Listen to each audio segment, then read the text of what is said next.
C'était très agréable. Cette chanson a été interprétée pendant le camp cette année. J'aime beaucoup cette chanson, c'est très agréable à écouter. Alors que nous écoutons les messages pendant la fête cette année, la fête du tabernacle a de nombreux thèmes. Il y a ceux qui pourraient être appelés des méga-thèmes ou des thèmes macro, des thèmes importants ou insignifiants. Certains se focusent sur le grand dessein pour l'humanité et qui concerne la fête des tabernacles. Des thèmes comme le millénium, par exemple, l'établissement du royaume de Dieu, la paix mondiale, tout cela tombe dans la catégorie des thèmes importants. Ce sont les grands concepts que nous révisons pendant la fête chaque année.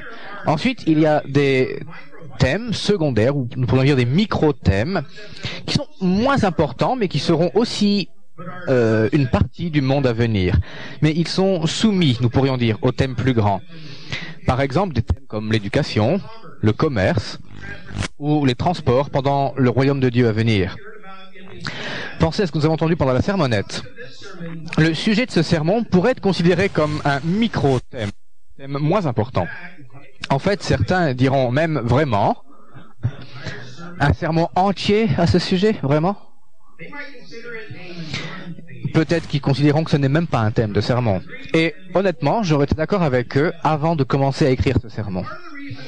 Une partie de la raison, c'est que je vais parler aujourd'hui est tellement commun qu'il est très facile d'oublier que c'est un sujet, un thème important pour la fête. C'est quelque chose que nous faisons à peu près tous les jours, sans même y penser. Et nous l'avons déjà fait plusieurs fois aujourd'hui. Et nous le faisons tellement important que nous n'y pensons même pas. Mais c'est tellement important que personne ne pourrait vivre sans cela. Alors, de quoi suis-je en train de parler ici ? Pour commencer cette fête, j'aimerais explorer la signification d'une action que nous faisons tous et qui est centrale à la fête. Mais cela est pris pour acquis. Et il s'agit de manger. Manger.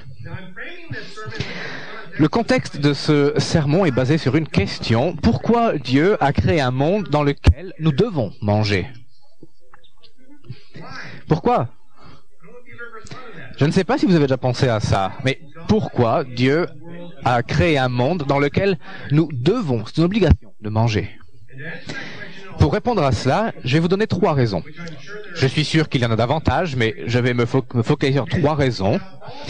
Et nous allons voir comment elles s'assemblent, elles convergent vers le royaume de Dieu. Et enfin, nous allons voir comment ces 3 raisons vont se réaliser dans le royaume de Dieu.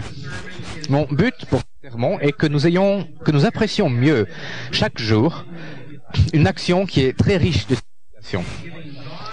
J'espère vraiment qu'aujourd'hui nous donnerons gloire à Dieu pour la puissance, pour la profondeur de son design, de son dessein pour chacun d'entre nous, sa conception. Et montrer la signification d'un des dons de Dieu, un très bon de Dieu à l'humanité. Le titre du sermon est « Vous mangerez devant le Seigneur ». Vous mangerez devant le Seigneur. Commençons par une question fondamentale. Pourquoi Dieu a-t-il créé un monde dans lequel les êtres humains doivent manger? Ce n'est pas une option, ce n'est pas optionnel. Si nous voulons survivre, nous devons manger. Pourquoi Dieu a-t-il créé ce monde ainsi? Ce n'est pas une question sans importance, car la réponse donne, ou les réponses révèlent beaucoup sur l'Esprit de Dieu. Notez la première fois que la nourriture est mentionnée dans la Bible, pour avoir un aperçu que le fait de manger est une part essentielle pour toutes les créatures. Donc, allons à Genèse 1 au verset 1. Genèse 1:1.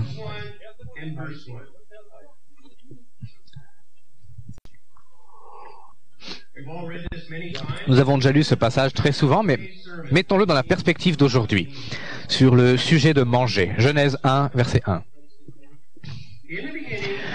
Au commencement, Dieu créa les cieux et la terre.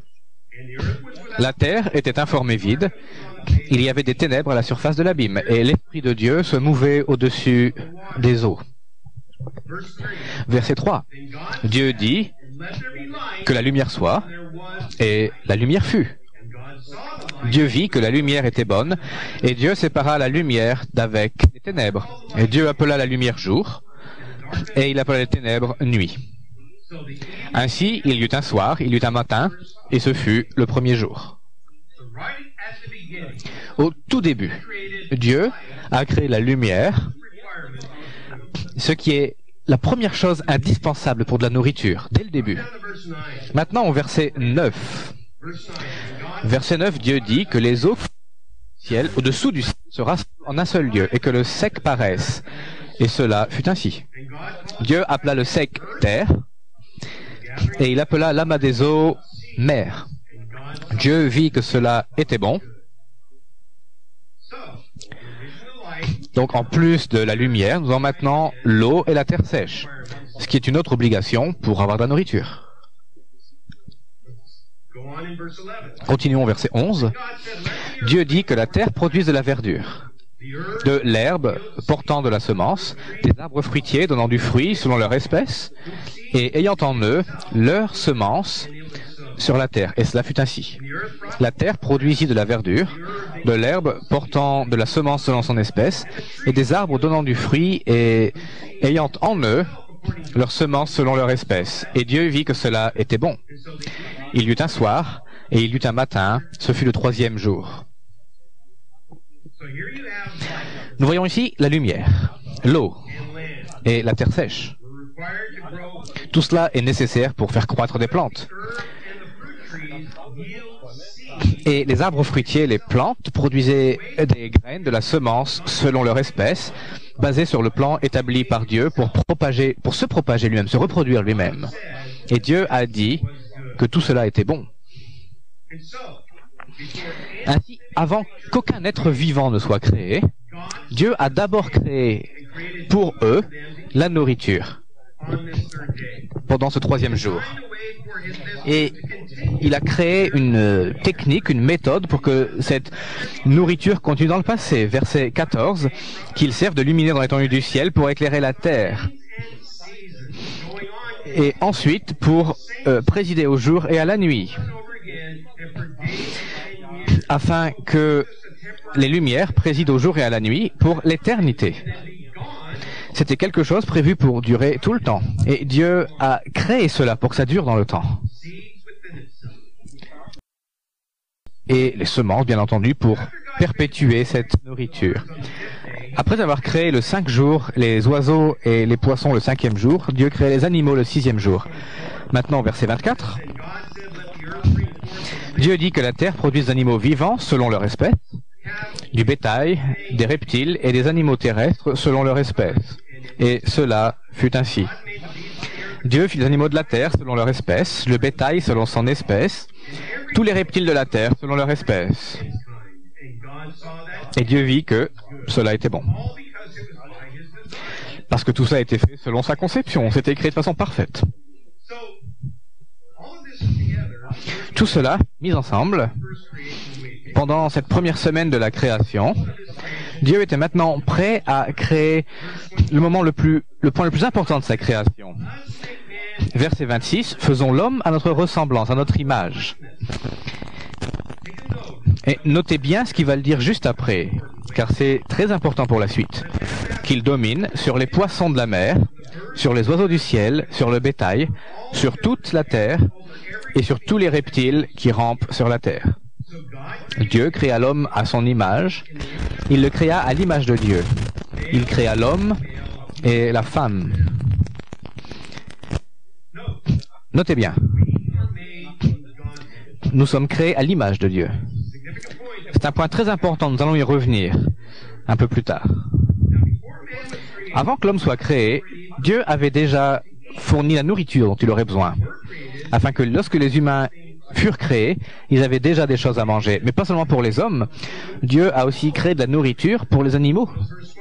Notez verset 29. Voici, je vous donne toute herbe portant de la semence, et qui est à la surface de toute la terre, et tout arbre ayant en lui du fruit d'arbre et portant de la semence, ce sera votre nourriture. Pour ce but spécifique.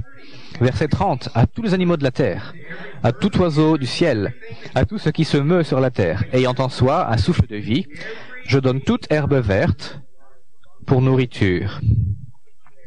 Et cela fut ainsi. tout ce qu'il avait fait, et voici, cela était très bon. Verset 31. Tout ce que Dieu avait fait était très bon. Il y eut un soir, il y eut un matin, et ce fut le 6e jour. Avant de continuer, posons-nous à nouveau la même question. Pourquoi Dieu a-t-il créé un monde dans lequel les êtres humains doivent manger? Il aurait pu nous créer autrement.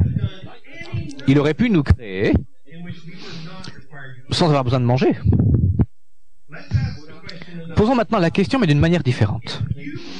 Si vous étiez Dieu, auriez-vous imposé le fait que les êtres humains doivent manger? Pensez-y. Si vous aviez créé tout cela, la vie et tout ce qui va avec, auriez-vous créé ce système dans lequel les humains doivent manger? Votre réponse indiquera probablement votre point de vue sur la nourriture, ce que cela signifie pour vous. Certains n'auraient peut-être pas eu besoin de nourriture. Ils auraient peut-être créé la nourriture, mais ils auraient modifié les choses. Par exemple, ceux qui aiment la viande, auraient-ils mis, par exemple, dans Genèse 1, des instructions pour chasser, pour élever des troupeaux, et comment griller un steak? Ceux qui aiment la viande, vous auriez peut-être mis ça dans Genèse 1. Les jeunes auraient peut-être créé des arbres à pizza et des rivières de lait au chocolat dans la création.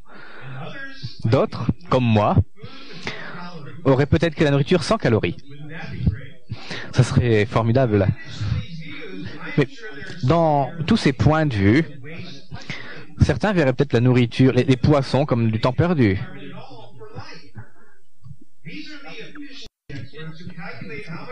Ce sont des...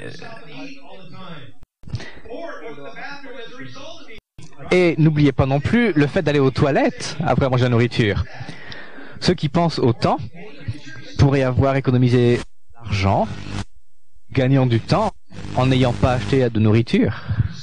Vous voyez, si vous étiez Dieu, auriez-vous imposé le fait que de la nourriture doit être consommée par les êtres humains et les créatures? Pointez que Dieu aurait très pu facilement rendu le fait que la nourriture ne sera pas obligatoire. Mais c'est le cas. La nourriture est obligatoire. Vous voyez que Dieu a créé la vie et le fait de manger est essentiel pour maintenir cette vie, comme c'était mentionné dans Genèse 1. La question est pourquoi? J'aimerais maintenant vous donner 3 raisons pourquoi je pense que Dieu a créé un monde dans lequel nous devons manger. Encore une fois, je suis certain qu'il y en a plus que ces 3 raisons.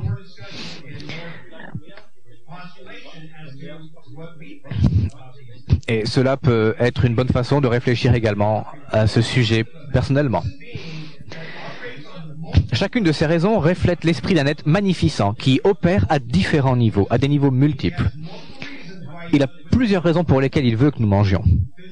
Des raisons physiques, théologiques, émotionnelles, psychologiques et probablement d'autres. Et tout cela se regroupe. Et lorsque nous essayons de nous mettre au niveau de Dieu pour comprendre comment cela fonctionne, nous sommes en admiration devant ce que Paul a écrit dans Romains 11 au verset 3. Je ne vais pas m'y reporter, je vais juste vous le lire. Dans Romains 11, 33, « Ô profondeur de la richesse, de la sagesse, de la science de Dieu, que ses jugements sont insondables et ses voies incompréhensibles. » Raison numéro 1, pour laquelle Dieu a créé un monde dans lequel nous devons manger, c'est pour établir un lien direct entre le travail et la nourriture. Le travail et la nourriture. Ce lien faisait partie de l'intention divine dès le début, dans Genèse 2, cette fois-ci, au verset 4 et 5. Genèse 2, verset 4. Les origines des quand ils furent créés. L'Éternel Dieu fit la terre et les cieux. Lorsqu'il les fit, aucun arbuste des champs n'était encore sur la terre, et aucune herbe des champs ne germait encore, car l'Éternel Dieu n'avait pas fait pleuvoir sur la terre. Et il n'y avait point d'homme pour cultiver, notez bien, point d'homme pour cultiver la terre, pour travailler. Avant même que la terre soit maudite, plus tard, à cause du péché, Dieu avait prévu que les hommes travaillent la terre, cultivent la terre. Du travail allait avoir lieu, étant lié directement à la production de nourriture. C'était simplement pour améliorer l'environnement, pour que le jardin soit encore plus beau, que nous ayons des plantes, juste pour que ça soit beau à voir, je ne pense. Je pense que la terre récolter de la nourriture pour manger. Et lui, sont en magasin. Entre le travail et l'alimentation est une dans notre société. Cela nous qui est que le fait de manger est directement lié à un effort. Cela nous donne un point de vue réaliste de toutes les étapes qui ont lieu avant que la nourriture arrive dans notre assiette. Il y a énormément de travail dans notre assiette. En fait, nous avons Lisa Graham McMinn, dans un livre intitulé À table, elle a écrit, je cite, pour défier les notions d'autonomie et d'indépendance, j'ai demandé à des étudiants au lycée, dans mon introduction au cours de sociologie, s'ils pourraient faire un burger sans l'aide de quelqu'un. C'était juste une question qu'elle a posée. Vous pourriez faire un burger par vous-même? Et la première fois, ils ont dit oui. Même s'ils ne savaient pas très bien cuisiner, forcément, ils étaient certains qu'ils pourraient s'en sortir. J'imagine qu'ils auraient été sur YouTube et ils se sont dit qu'ils auraient pu faire un hamburger. Ensuite, je leur ai demandé où est-ce que vous allez avoir la vache? Et soudainement, la conversation a changé complètement. Sans aucune aide. Cela signifie qu'ils auraient dû acheter une vache, ou peut-être idéalement sans la voler, la tuer, enlever la peau, la découper, réussir à broyer la viande pour en faire un burger, allumer un feu, et ensuite utiliser une poêle ou un grill pour la cuire. Et s'ils veulent en plus un pain pour le burger, ils doivent trouver, cultiver et récolter du blé, trouver la levure et trouver un four pour le cuire.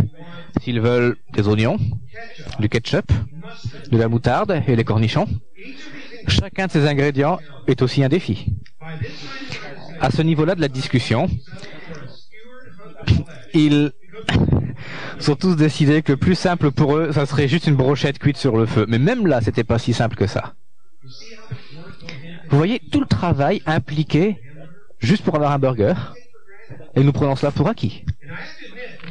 Et je dois vous admettre que moi-même, mon expérience avec la nourriture, en fait, dépend de l'expérience et du travail des autres. Je n'ai jamais travaillé dans une ferme, ni eu un jardin, ni un potager. À peu près toute la nourriture que j'ai mangée vient d'un magasin ou d'un restaurant. Et je dois l'admettre. Et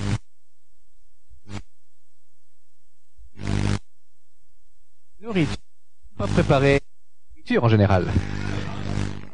Par contre, pour Adam, il y avait un lien direct entre l'alimentation et le travail dès le début. Cela selon le plan de Dieu. Maintenant, Genèse 2, verset 15. Genèse 2, 15. L'Éternel prit l'homme et le plaça dans le jardin d'Éden pour le cultiver et pour le garder. Pour le cultiver et le garder. Cela signifie que Dieu a déjà mis Adam dans un jardin, pas dans une ville, pas dans un magasin. Il l'a mis dans un jardin, dans un environnement destiné à produire de la nourriture, à partir du sol. Dieu a fait que Adam ne fasse rien et que sa nourriture tombe toute seule dans son assiette. Non. Et garder,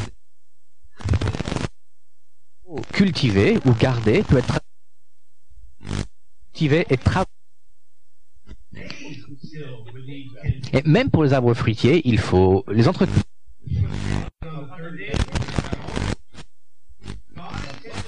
Dieu avait dès le troisième jour que davantage nécessaire que juste cueillir un arbre sur un fruit. Produire de la nourriture est devenu beaucoup plus difficile après le péché de Satan, par contre. Cette fois dans Genèse 3, au verset 17. Nous allons lire versets 17 à 19. Genèse 3, 17. Cette fois-ci, c'est après qu'ils aient pris de l'arbre de la connaissance du bien et du mal. Et notez ce que Dieu a dit. Notez comment Dieu a dit à quel point ce serait beaucoup plus difficile pour la nourriture. Genèse 17. Il dit alors, puisque tu as écouté la voix de ta femme et que tu as mangé de l'arbre au sujet duquel je t'avais donné cet ordre, tu n'en mangeras point. Le sol sera maudit à cause de toi. C'est à force de peine que tu en tireras la nourriture tous les jours de ta vie. Ce sera beaucoup plus difficile que le plan initial de Dieu. Il te produira des épines et des ronces, et tu mangeras de l'herbe des champs.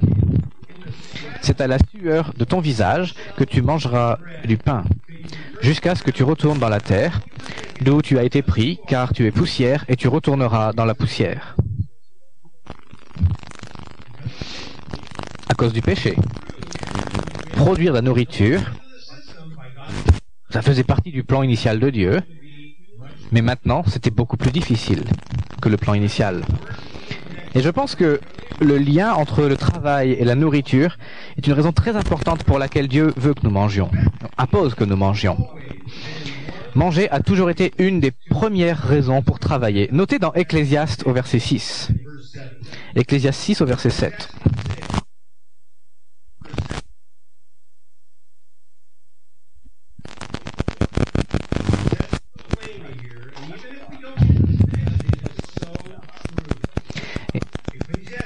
Nous voyons ici dans Ecclésiaste 6 au verset 7, « Tout le travail de l'homme est pour sa bouche. » Nous travaillons pour manger. Même dans notre société où la nourriture est abondante, nous travaillons pour faire de l'argent, pour gagner de l'argent. Mais nous dépensons une immense partie de cet argent pour quoi? Pour la nourriture. Même notre travail, même si nous travaillons dans un bureau, une partie de notre salaire va toujours pour la nourriture. Tout le travail de l'homme est pour manger et pour sa bouche.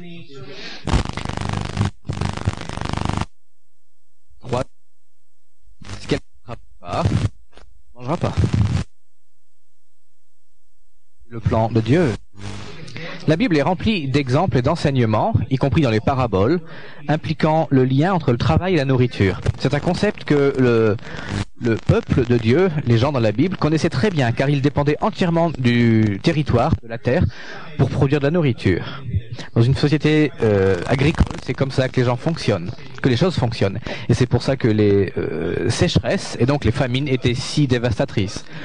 Mais cette dépendance était très profitable, car cela forçait les gens à reconnaître que Dieu fournissait leur nourriture. Ils ne pouvaient pas effacer ce lien. Et ils devaient prier Dieu pour avoir du bon temps, parce que leur nourriture dépendait du temps, du climat. Et ils savaient que Dieu était directement impliqué dans la nourriture qu'ils avaient. Veuillez vous reporter à Psaume 104. Psaume 104, à partir du verset 10. Psaume 104, versets 10 à 13.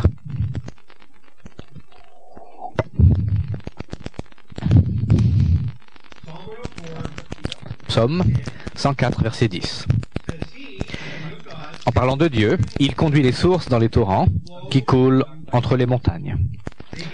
Elles abreuvent tous les animaux des champs. Les ânes sauvages y étanchent leur soif.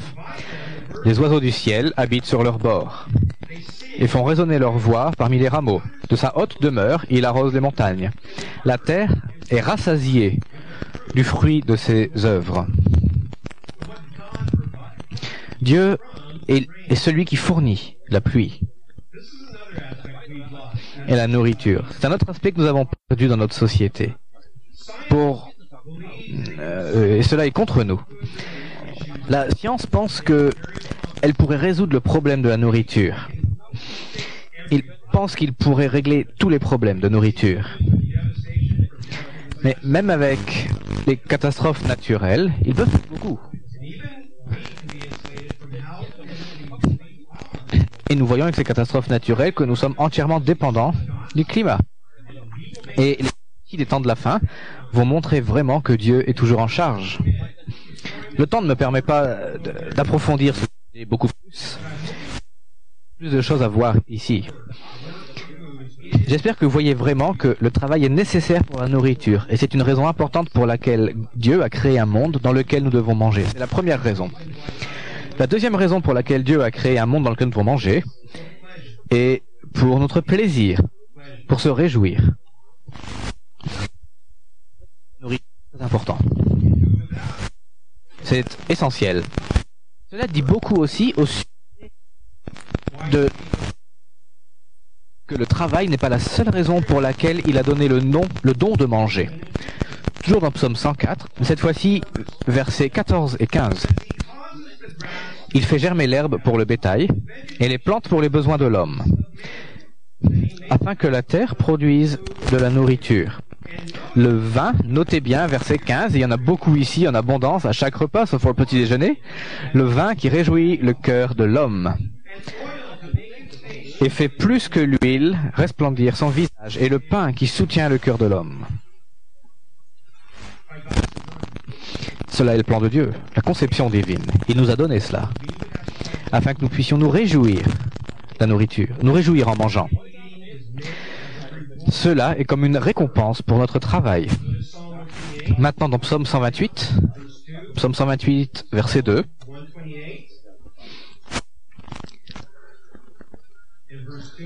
Psaume 128, 2.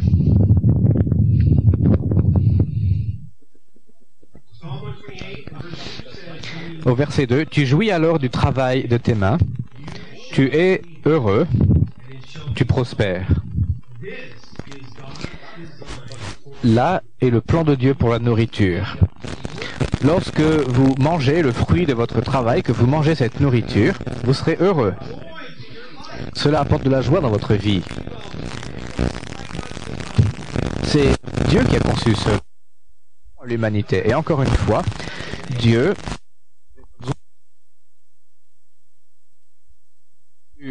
est créé juste, par exemple, derrière il y aurait un tube dans lequel nous mettrons un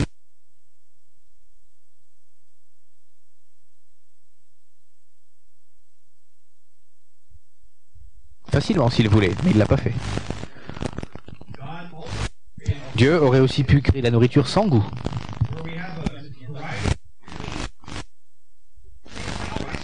Beaucoup de un goût de gâteaurie.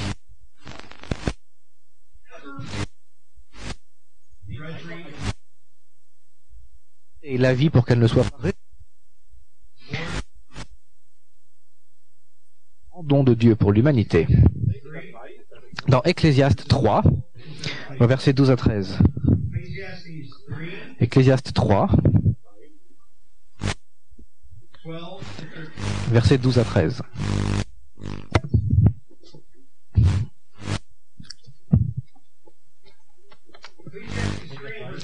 Verset 12.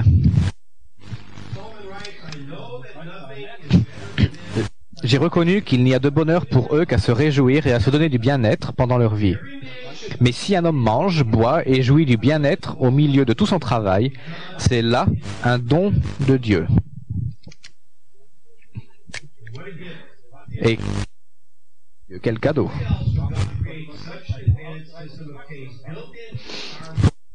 Aurait-il créé un système de papilles gustatives, par exemple? Selon un article intitulé « Comment fonctionne le goût », publié, ils disent les 5 goûts de base qui sont sucrés, amers, salés, âpres et salés, ou doux. Il y a 10 niveaux d'intensité. Saveurs différentes sont possibles. Ajoutez cela aux différents sens du toucher, de la température, de l'odorat, Et il y a un nombre d'arômes différents incroyables. 100 000 goûts différents. Assurément, Dieu nous a créés pour nous réjouir en mangeant. Et c'est un des plus grands plaisirs que nous pouvons avoir, j'en suis certain, dans cette vie. Et je suis sûr que nous avons tous des mémoires de certains repas exceptionnels. Et je voudrais retourner à un de ces repas maintenant. Et si cela vous aide, vous pouvez fermer les yeux. Et souvenez-vous de ce repas. Imaginez-vous dans cet endroit. Pensez à l'environnement. Pensez à comment la pièce est installée. Pensez au son, à l'éclairage qu'il y avait, à la salle. Et vous vous asseyez à table. Et souvenez-vous, qui était avec vous? Souvenez-vous des conversations, des rires, de autour de vous. Souvenez-vous de quoi vous buviez et à quel point cette boisson était bonne. Et la nourriture.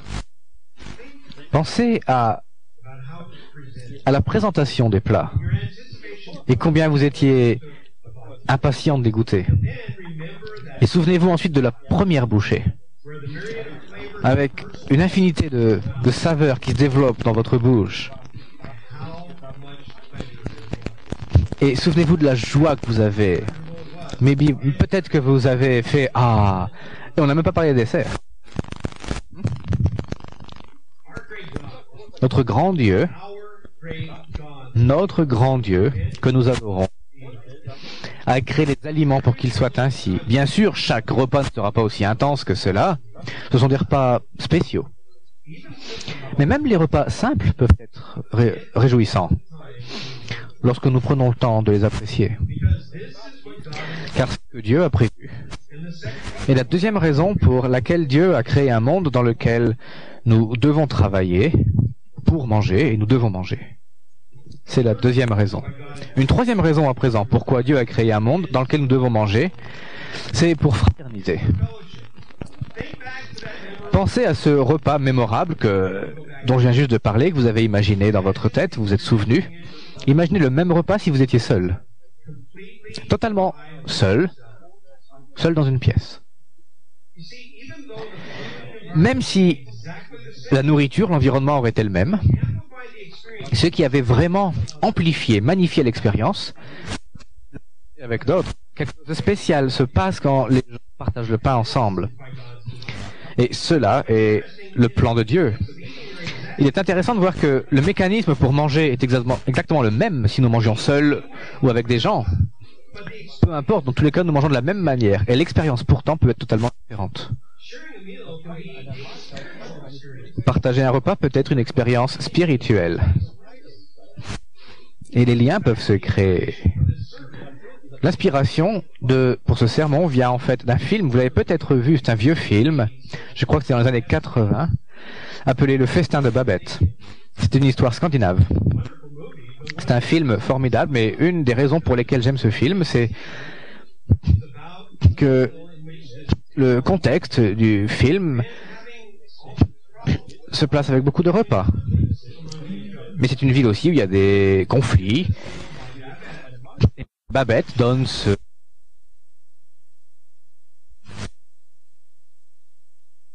et la guérison des relations. Proverbe 15, verset 17. Verset 17. Nourriture, là où règne l'amour. Plutôt qu'un bœuf engraissé, si la haine est là. Vous pouvez avoir le meilleur du monde. Si vous avez plein de conflits avec ceux avec qui vous le partagez, ça ne sera pas la même chose. Cette nourriture. Je pense que c'est la raison pour laquelle Dieu a aussi créé que les familles puissent manger ensemble. Dans ce scénario est secondaire. Et l'amour,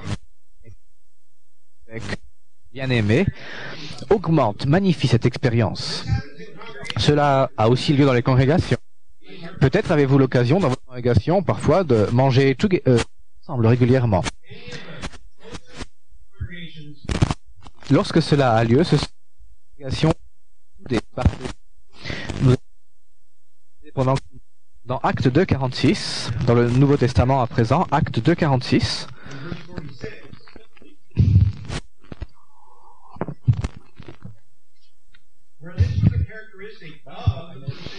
C'était une des caractéristiques de l'Église du 1er siècle, particulièrement au tout début de l'Église. Et vous pouvez imaginer comment cela était.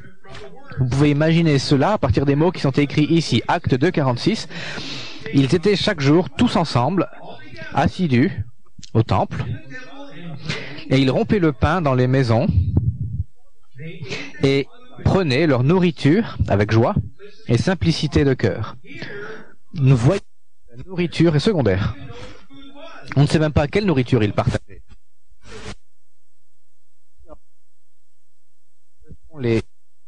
La nourriture spéciale avait lieu et quelque chose de spécial a lieu lorsque nous partageons un repas. Et les congrégations les plus soudées que je connais mangent souvent ensemble. Mais cela n'a pas forcément avec. Cela peut aussi permettre de créer de nouveaux amis. Extrêmement d'opportunités pour créer de nouveaux amis à la fête. C'est également là que de nombreuses relations qui durent toute la vie sont formées. Peut-être que beaucoup des relations que vous avez depuis de nombreuses années, peut-être des décennies, ont commencé avec un repas et pendant la fête. En fait, nous sommes encouragés à utiliser les repas comme une opportunité, une occasion pour donner également à ceux qui sont les moins riches. Dans Luc 14,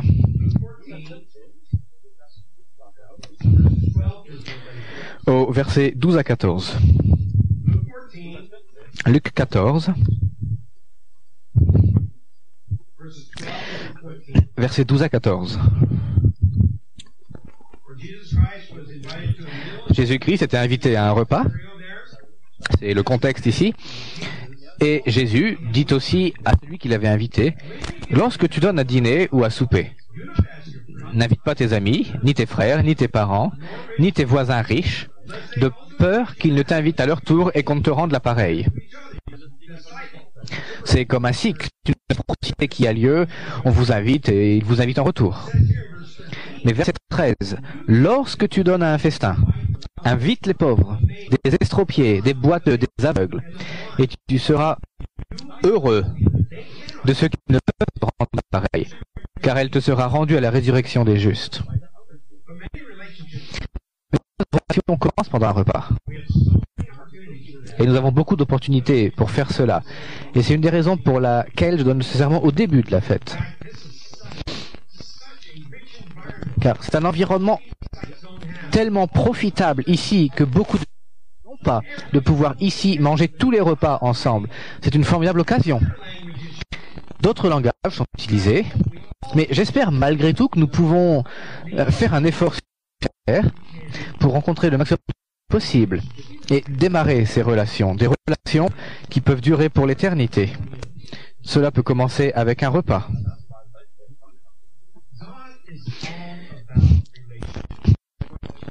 Dieu se focalise sur les relations et il a conçu les repas pour qu'il puisse renforcer ou créer ces relations. L'action physique de manger a aussi une résonance spirituelle. Et comme nous allons le voir, la fraternisation est peut-être la raison la plus importante pour laquelle Dieu a créé un monde dans lequel nous devons manger. Je pense que l'importance de travailler pour la nourriture, la réjouissance, sont parmi les 3 raisons données par Dieu. Maintenant, je voudrais montrer comment ces 3 raisons sont particulièrement pertinentes pour la fête des tabernacles. Voyons une instruction essentielle pour la fête dans Deutéronome 16. Deutéronome 16, et à partir du verset 13. Et au verset 13. Deutéronome 16, 13.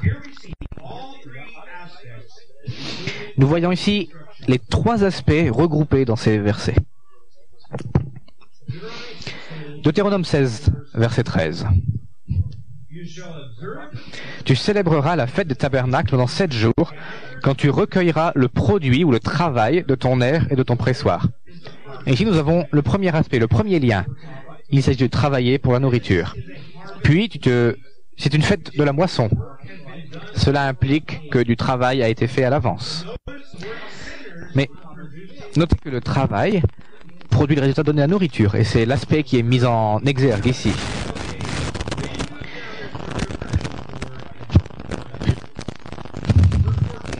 Maintenant, au verset 14, tu te réjouiras à cette fête, toi, ton fils et ta fille, ton serviteur et ta servante, et le lévite, l'étranger, l'orphelin et la veuve qui seront dans tes portes.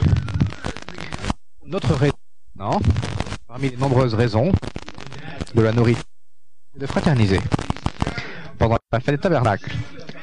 Pas seulement avec la famille, mais aussi ceux qui sont les moins riches, nous voyons ici, que tout le monde soit réuni. Les étrangers et les orphelins, les veuves et les serviteurs, tous ensemble, se réjouir pendant la fête en mangeant ensemble. Maintenant, verset 15. Tu célébreras la fête pendant 7 jours en l'honneur de l'Éternel, ton Dieu, dans le lieu que l'Éternel choisira. Car l'Éternel te bénira dans toutes tes récoltes et dans tout le travail de tes mains, et tu te livreras entièrement à la joie. Et nous avons maintenant le troisième aspect des réjouissances, de la joie. Et cette réjouissance est augmentée, magnifiée par le travail de vos mains. La nourriture est un thème central des réjouissances dans la fête que Dieu a ordonnée. C'est la première fois de l'année pour nous de vivre la convergence de ces trois aspects.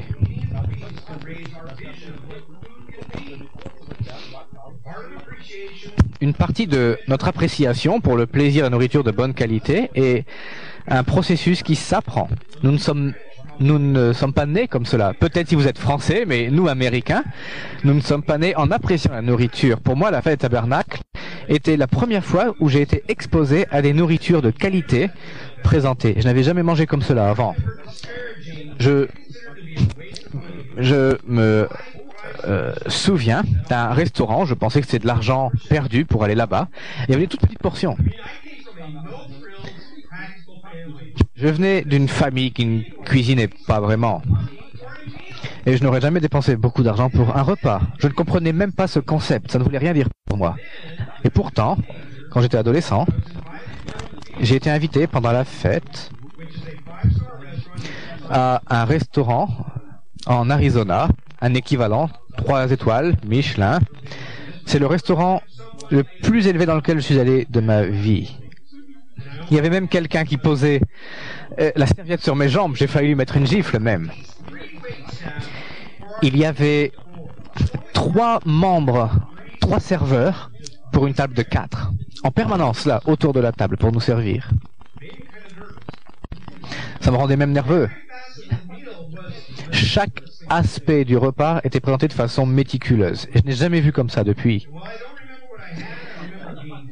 Je ne me souviens plus exactement ce que j'avais mangé, mais j'étais époustouflé par la qualité. J'avais l'habitude des McDonald's. Cette expérience a totalement changé ma vision de la nourriture. Et la fête des tabernacles est aussi pour ce but, pour chacun d'entre nous. Les fêtes de Dieu sont une opportunité pour nous de découvrir des choses que normalement nous ne découvrions pas, parce que nous avons beaucoup plus que ce que nous avons d'habitude. La fête représente une époque à venir pour l'abondance pour le monde, et cela inclut aussi une nourriture aussi exclusive. Notez cette prophétie dans Ésaïe 25 au verset 6.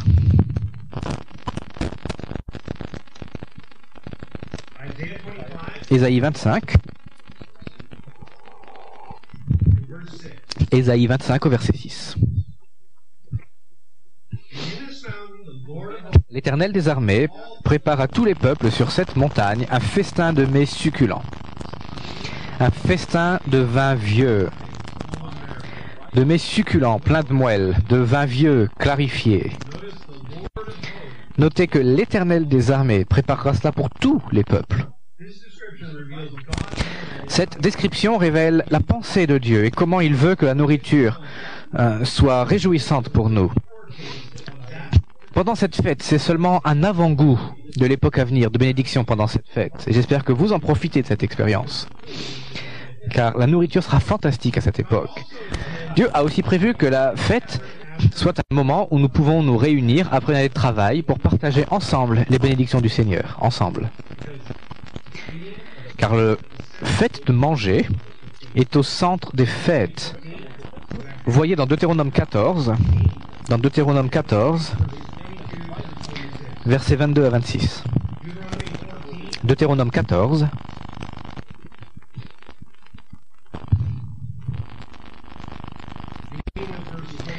pour les versets 22 à 26. À partir du verset 22. Monsieur Weston a lu ce verset hier. Deutéronome 14, 22.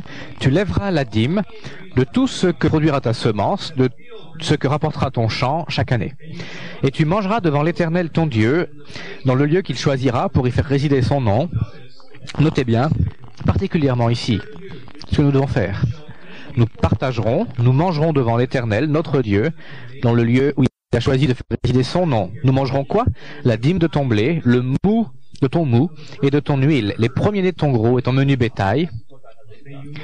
La raison, afin que tu apprennes à craindre toujours l'Éternel, ton Dieu. Mais peut-être, lorsque l'Éternel, ton Dieu, t'aura béni, le chemin sera-t-il trop long pour que tu puisses transporter ta dîme, à cause de l'éloignement du lieu qu'aura choisi l'Éternel, ton Dieu, pour y faire résider son nom. Alors tu échangeras ta dîme contre de l'argent. Non, tu échangeras ta dîme contre de l'argent, tu serreras cet argent dans ta main et tu iras au lieu que l'Éternel, ton Dieu, aura choisi. Là, mais Dieu met aussi l'accent sur ce que nous devons acheter, des bœufs, des brebis, du vin et des liqueurs fortes. Tout ce qui te fera plaisir. Tu mangeras devant l'Éternel, ton Dieu, et tu te réjouiras, toi et ta famille. Tu mangeras devant l'Éternel, ton Dieu. Cette phrase est une nouvelle dimension à tout ce que nous avons déjà vu. C'est-à-dire que Dieu est impliqué dans cela. Il est ici, il est présent. Pendant cette fête. Et il veut que nous mangions devant lui.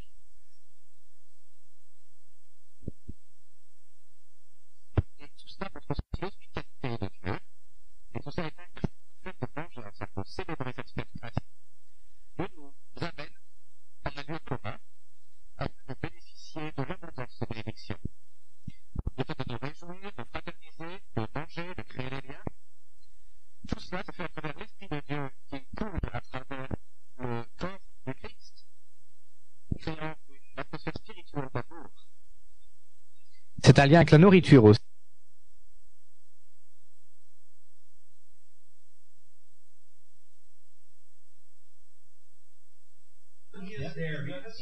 Tout cela arrive non seulement en reconnaissant Dieu, mais aussi parce qu'il est là. Un dictionnaire biblique de l'imagerie biblique dit que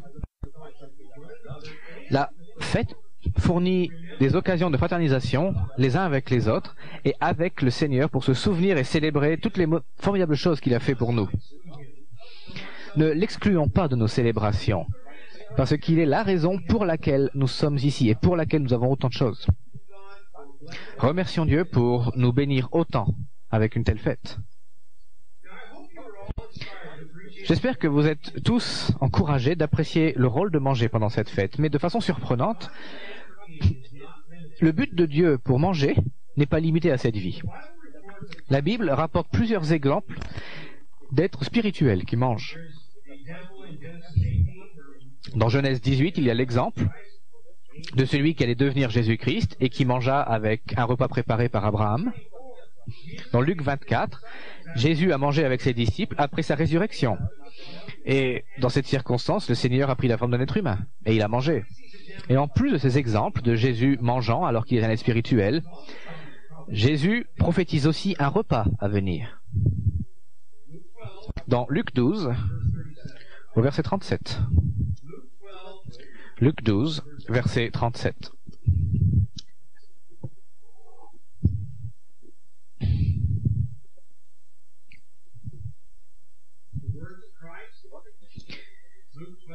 Ici, c'est le Christ qui parle.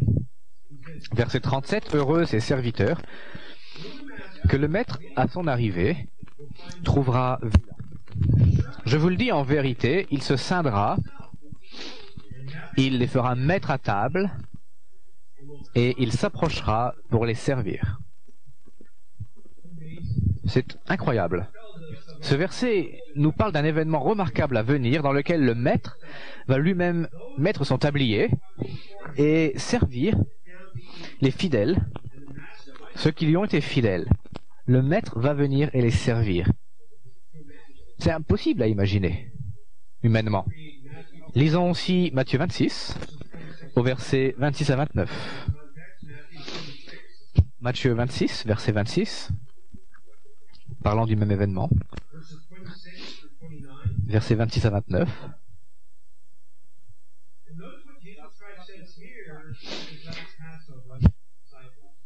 Mettez-le dans le même contexte. Il s'agit de la dernière Pâque. Verset 26. Pendant qu'il mangeait, Jésus prit du pain, et après avoir rendu grâce, il le rompit, et le donna aux disciples en disant, « Prenez, mangez, ceci est mon corps. » Verset 27. Il prit ensuite une coupe, et après avoir rendu grâce, il la leur donna en disant, « Buvez-en tous, car ceci est mon sang, le sang de l'alliance, qui est répandu pour beaucoup, pour le pardon des péchés. » Notez maintenant verset 29. « Je vous le dis, je ne boirai plus désormais de ce fruit de la vigne, jusqu'au jour où j'en boirai du nouveau avec vous. Quand? Dans le royaume de mon Père. » Ce verset, à lui seul, montre beaucoup de choses significatives sur le fait de manger dans le futur. Déjà, nous mangerons dans le royaume de Dieu. Et Jésus lui-même participera à ces repas. Et l'expression « jusqu'à ce jour » parle d'un événement à venir, jusqu'au jour où. Cet événement à venir représente le moment où tout ce dont nous avons parlé s'accomplira réellement. Dans Apocalypse 19 au verset 1. Apocalypse 19, verset 1. Et nous allons lire du verset 1 à 9. Apocalypse 19, verset 1. Après cela, j'entendis dans le ciel comme la voix forte d'une foule nombreuse qui disait « Alléluia ! Le salut, la gloire et la puissance dans notre Dieu, parce que ses jugements sont véritables et justes, car il a jugé la grande prostituée qui corrompait la terre par sa débauche, et il a vengé le sang de ses serviteurs en le redemandant de sa main. Et ils diront une seconde fois « Alléluia !» et sa fumée monte au siècle des siècles. Et les 24 vieillards et les 4 êtres vivants se prosternèrent et adorèrent Dieu assis sur le trône en disant « Amen, Alléluia !» Et une voix sortit du trône disant « Louez notre Dieu, vous tous ses serviteurs, vous qui le craignez, petits et grands. » Et j'entendis comme la voix d'une foule nombreuse, comme le bruit de grosses eaux, et comme un bruit de forts coups de tonnerre, disant « Alléluia ! Car le Seigneur, notre Dieu Tout-Puissant, est entré dans son règne. Réjouissons-nous, soyons dans l'allégresse, donnons-lui gloire, car les noces de l'agneau sont venues, son épouse s'est préparée. » Et il lui a été donné de se revêtir d'un fin lin éclatant pur, car le fin lin, ce sont les œuvres justes des saints. Verset 9, l'ange me dit, écris, heureux ceux qui sont appelés au festin des noces de l'agneau. Puis il me dit, ces paroles sont les véritables paroles de Dieu. Ce sera la célébration du mariage entre les saints et l'agneau. Et M. Helms avait écrit dans un article, les saints sont devant le royaume de Dieu, dans un article de septembre-octobre 2012. Les saints seront debout devant le royaume de Dieu. Il a écrit, la 7e trompette annoncera le moment où les nations de la terre seront dominées par le royaume de Dieu. Et la première résurrection a lieu.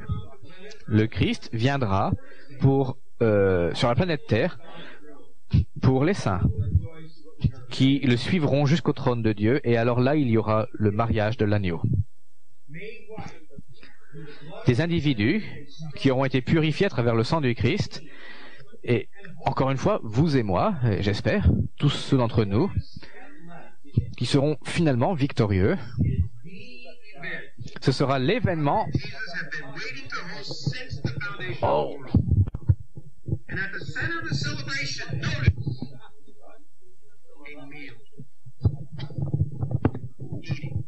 Désolé, le son a explosé dans le casque.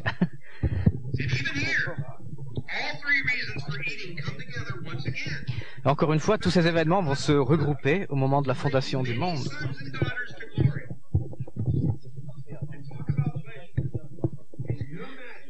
Pouvez-vous imaginer le fait de manger pendant ce repas?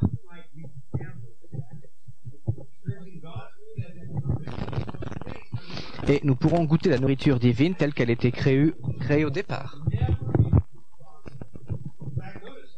Notez maintenant dans Matthieu 8. Matthieu 8.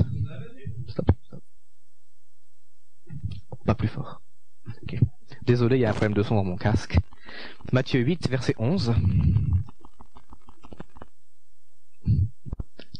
Mais...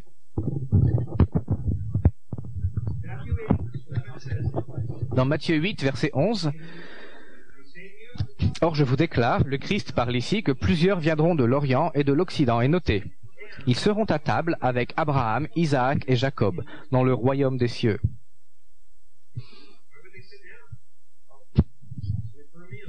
Pourquoi seront-ils assis?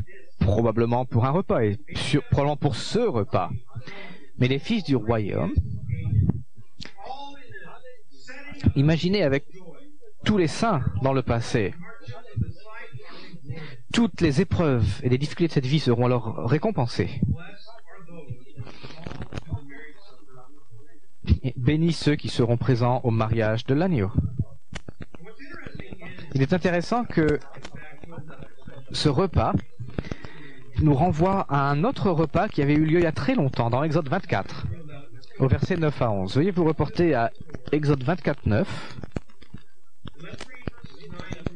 au verset 9 à 11, à l'époque de Moïse, après que les Israélites quittèrent l'Égypte. Dans Exode 24, au verset 9, et jusqu'au verset 11. Moïse monta avec Aaron, Nadab et Abihu.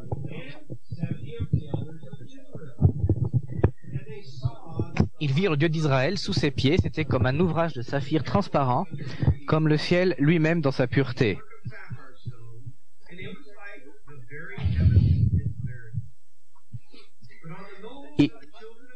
Il n'étendit point sa main sur l'élite des enfants d'Israël.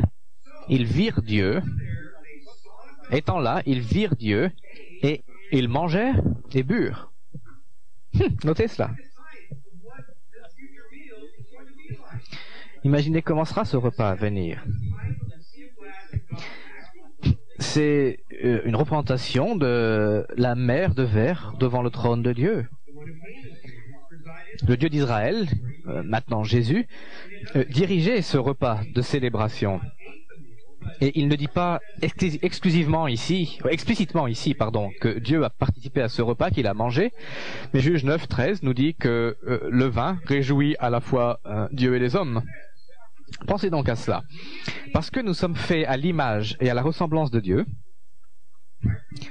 dès le début, nous avons lu cela dans Genèse 1, puisque nous sommes faits à l'image et à la ressemblance de Dieu, je crois que nous avons été créés pour nous réjouir de ce dont le Père se réjouit. Je crois qu'il mangera avec ses saints aux noces de l'agneau, n'est-ce pas?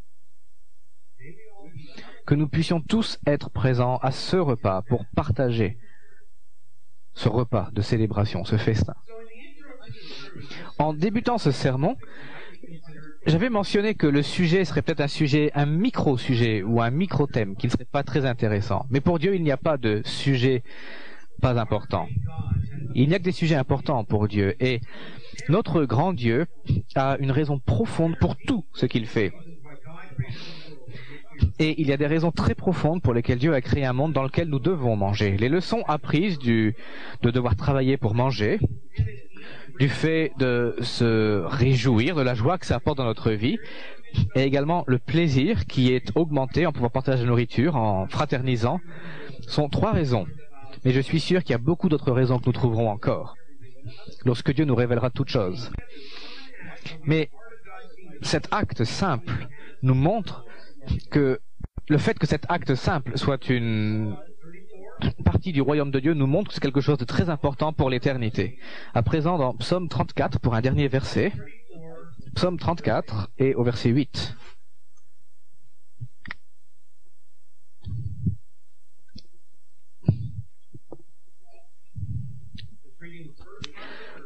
Première partie du verset, dans Psaume 34 au verset 8.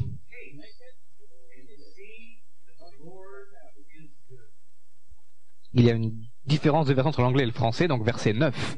Sentez et voyez combien l'Éternel est bon. Merci.